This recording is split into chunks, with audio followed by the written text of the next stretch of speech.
Okay, let's see what we've got with problem set 2. By the way, this part of the course we've been looking at taking expressions in everyday language or problems that might arise from the real world in a certain sense and try to make them precise. And that of course means that for people whose native language is not English, this is even more complicated because we have to deal with the complexities of the English language and try to eliminate the ambiguity from that and make things precise. When it comes to these issues about necessary and sufficiency, I actually don't think it makes a lot of difference if you're a native speaker in English. This is tricky when you first meet it, and it's easy to make a slip. So this is one of those occasions where I don't think there's an advantage to being a native English speaker. We native English speakers find this difficult too. Okay, in the case of necessity, a condition is necessary if it follows from this. So what we're asking for is it the case that if 6 divides n, then the condition x holds? That's what we're asking. Does the condition x follow from n being divisible by 6? Well, let's see. Is it the case, for example, that if 6 divides n, does it follow that 3 divides n? Well, the answer is yes. If 6 divides it, then 3 divides it. Okay? So that one's necessary. What about this one? Well, notice that n equals 6 itself satisfies this condition. Okay? If n equals 6, then 6 divides n. But is 6 divisible by 9? The answer is no. Again, n equals 6 satisfies the condition of being divisible by 6. But does it then follow that n is divisible by 12? In other words, is 6 divisible by 12? No, it's not. What about n equals 24? Well, again, n equals 6 gives us an example of a number that's divisible by 6. But that number is not necessarily 24, right? Because it's 6. So it's not that one. Okay. N squared divisible by 6. N squared divisible by 3. Well, let's just see. 6 divides n certainly implies 3 divides n. If 6 divides it, then 3 divides it. And if 3 divides n, then 3 divides n squared. So that one's okay. Again, if 6 divides n, then of course 2 certainly divides n, because 6 does. And if 6 divides n, then 3 divides n. So 2 divides n and 3 divides n. In other words, n is even and divisible by 3, so it's that one. So we've got parts A, E, and F. And this is the condition. This is the way it cashes out in terms of implication. And in the case of the counter examples that we used to prove some of these false, the simplest counter example was n equals 6 itself.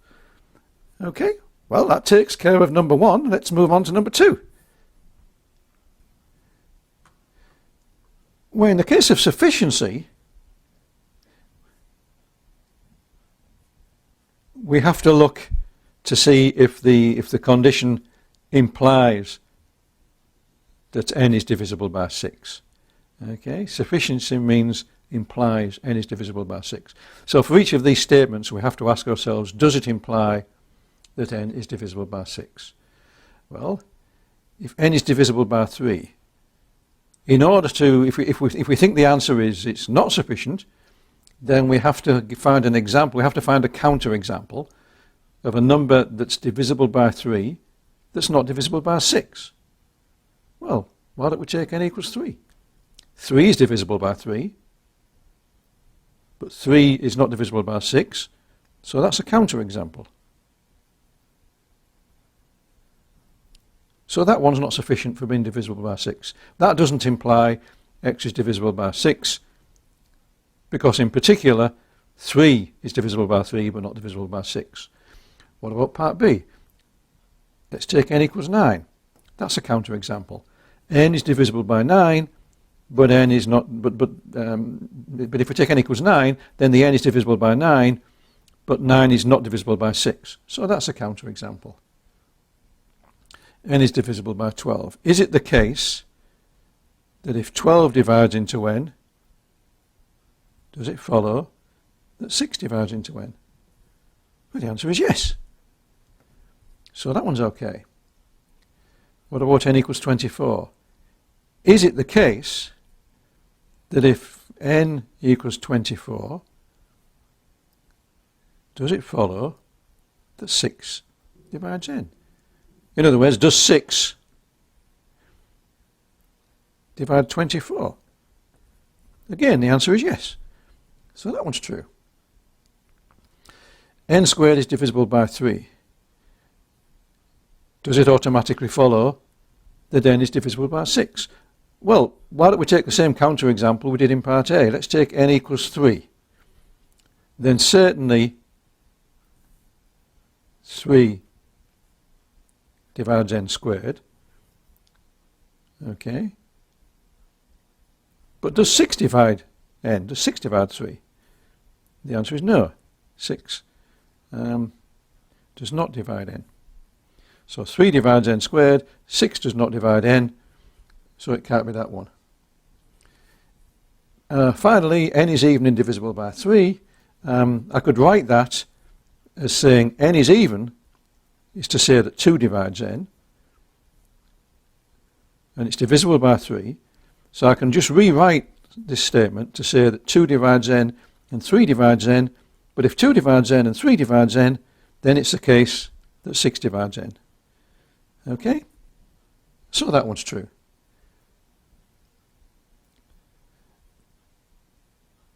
And when we come to question 3 in a minute, it's really going to be a matter of combining questions 1 and 2. So we've now got all of the information we need to answer the next one. Well, question 3 asks us for necessary and sufficient. So let's just see what we did in question 1. We dealt with necessity. In question 2, we dealt with sufficiency. Let's remind ourselves what we had. Let me see now. We got necessity. That was true in A, wasn't it? It was true in E. It was true in F. If I remember correctly? Yeah. Okay. Actually, I'm not remembering. I'm working these out as I go through because I don't have the other one in front of me anymore. Sufficiency, let's see, that was C, it was D, and it was F. Okay. By the way, if I'm making this look fluent, it's because I've been doing this for many years. Although you can still catch me out with a puzzling, with a question that's described in a puzzling way. Even the experts can be caught out with this kind of thing.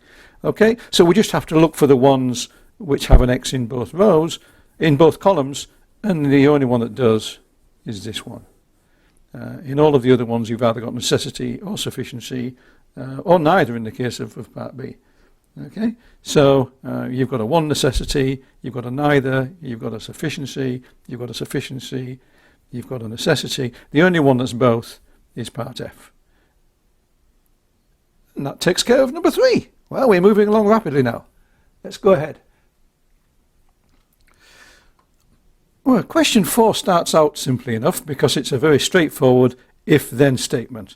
And when you've got an if-then statement, identifying the antecedent is pretty straightforward because it's the part that goes with the if. Okay, so it's this one. If the apples are red, then they're ready to eat. Okay, so this was an easy start, but these things are going to get a little bit more tricky as we move forward. Let's have a look at the part B. Okay, well, we're talking about sufficiency, and sufficiency is the thing that does the implying. Okay.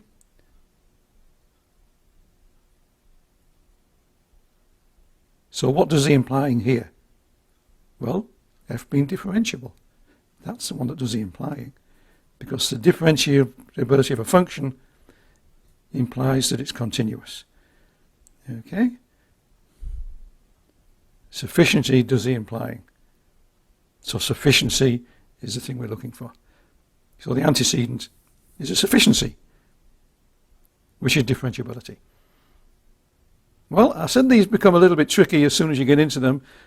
Even though in one sense this is straightforward, my experience is that many students, including myself when I was a student, and occasionally today if I don't really put my mind to it, I have to think a little bit to just flesh these out. Alrighty, let's move on to part C. Okay, well remember we're still looking for the antecedent, the thing that does the implying. This case again, this one actually is fairly straightforward because it doesn't matter whether you put the if clause first or second. It's the thing that goes with the if, so long as it's an if and not an only if. The thing that just goes with a naked if is the thing that's the antecedent. So in this case, it's this guy. It's f is integrable. That's the thing that does the implying. And we're never actually... It's sort of the same as if. It's another way of saying if. This tells us the condition under which something happens. This is bounded under the conditions that S is convergent, whenever S is convergent, or if S is convergent, so it's that guy. Okay, so this is the antecedent, this is the antecedent. Let's move on to part E.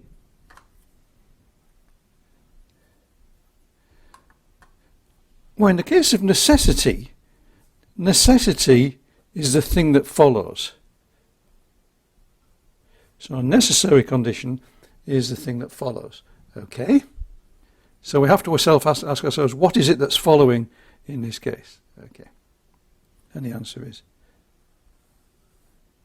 this thing. Okay. So this is the antecedent. Because n being prime is necessary, so n being prime is the thing that's the consequence of the antecedent.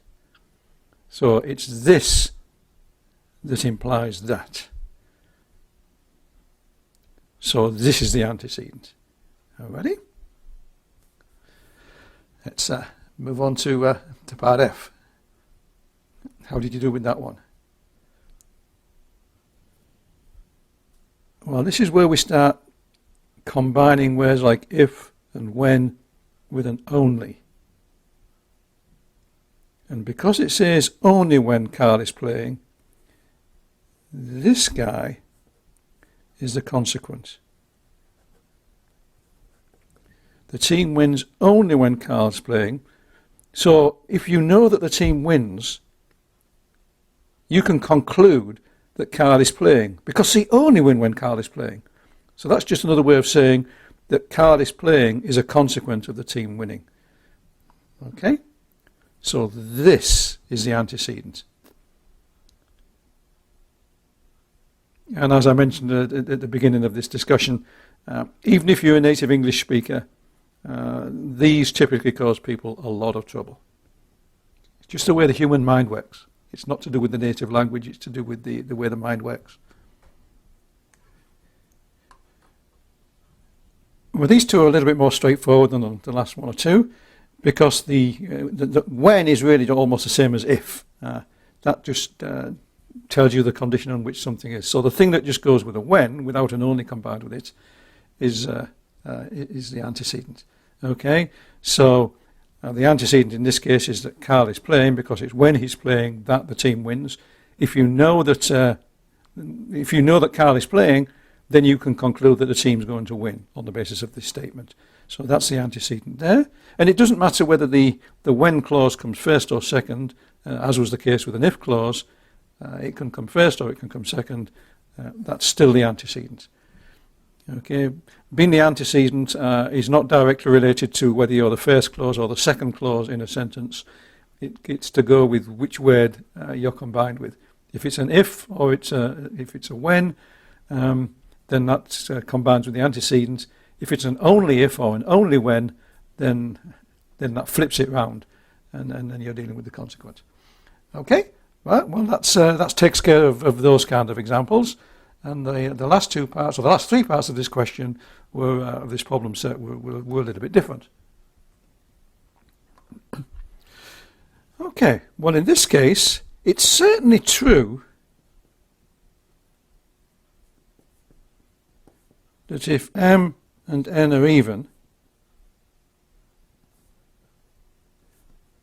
then mn is even. We know that. So the question is it the case that if mn is even, then m and n are even? So that's what this boils down to, this implication. Okay, we know there are two implications here. It's an if and only if, so that means equivalence. It means the implication holds in both directions. And one implication is certainly true. If m and n are even, then mn is even. And so it boils down to the question, if the product is even, then are the two numbers necessarily even? And once you get it down to that stage, all you need to do is just observe that there are many counterexamples.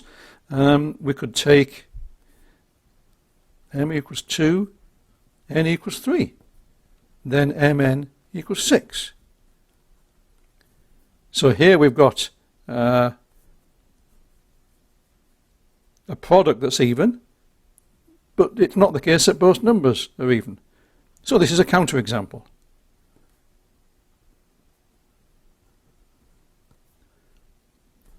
So the answer to the question is no. This is a statement about any pairs of integers, and if we found one pair of integers that makes it fail, then the whole statement fails.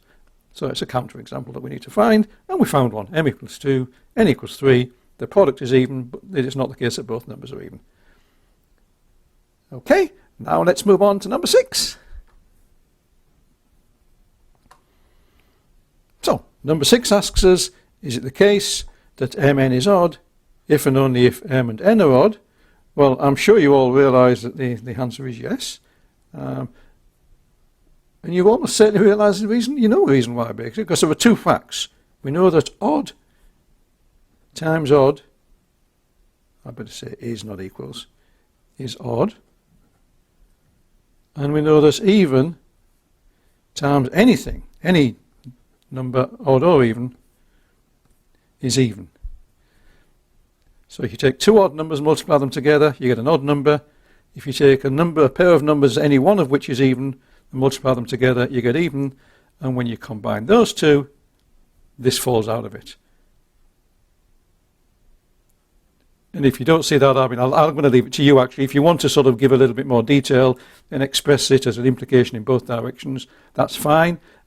You could discuss this, and I'm sure you could discuss this endlessly on the forums, and that would be a good idea if you want to. But I'm just going to leave it with the observation that it's really just these two facts that give you this result. Okay, this tells you how the parity even and odd works. And once you know that, you know that. But have fun with this one and discuss it amongst yourselves and settle to your own satisfaction what constitutes a rigorous proof of this thing. Remember, there's actually no sort of gold standard of what is or is not a rigorous proof.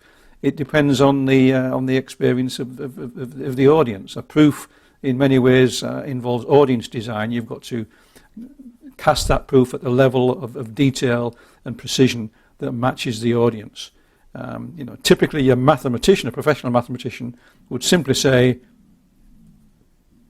and you see this actually in books and in papers, a mathematician might very well say, this is trivial. Okay? And that would be the proof. In advanced works on mathematics, you often see remarks like, the proof is trivial. It has to be said that a beginner might take several days to see why something's trivial. And when mathematicians use that kind of expression, they're doing it with a particular audience in mind, namely other professional mathematicians. So, if you read that and it doesn't seem trivial to you, it doesn't mean you're stupid, it just means you haven't spent many years working as a professional mathematician. It's just the way we classify things. And proofs involve a lot of audience design when you write and formulate proofs. Okay? Well, we've only got one more question left on this problem sheet. Well, one way to do all of these is by truth tables. And if you work out the truth tables, you find that A is true, that B is true, C is not true, D is true, E is true, and F is true. So simply by using truth tables,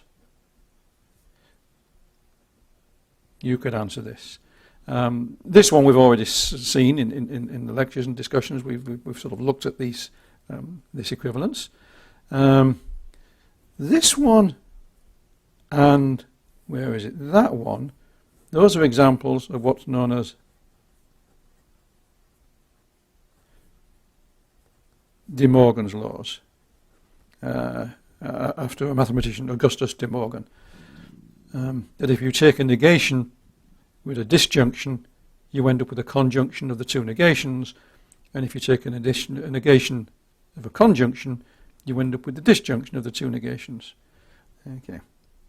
So that was a basic fact about implication, that a conditional is true if either the antecedent is false or the consequent is true. So that was the truth table that we worked out for the conditional. Those are De Morgan's laws. That one's not the case anyway. This one, you could probably reason this one out in terms of implication.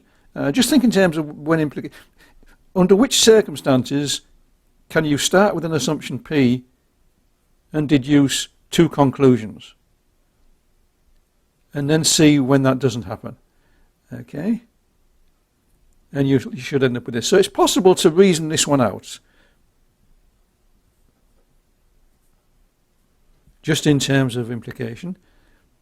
And the same is true for this one. You could reason it out.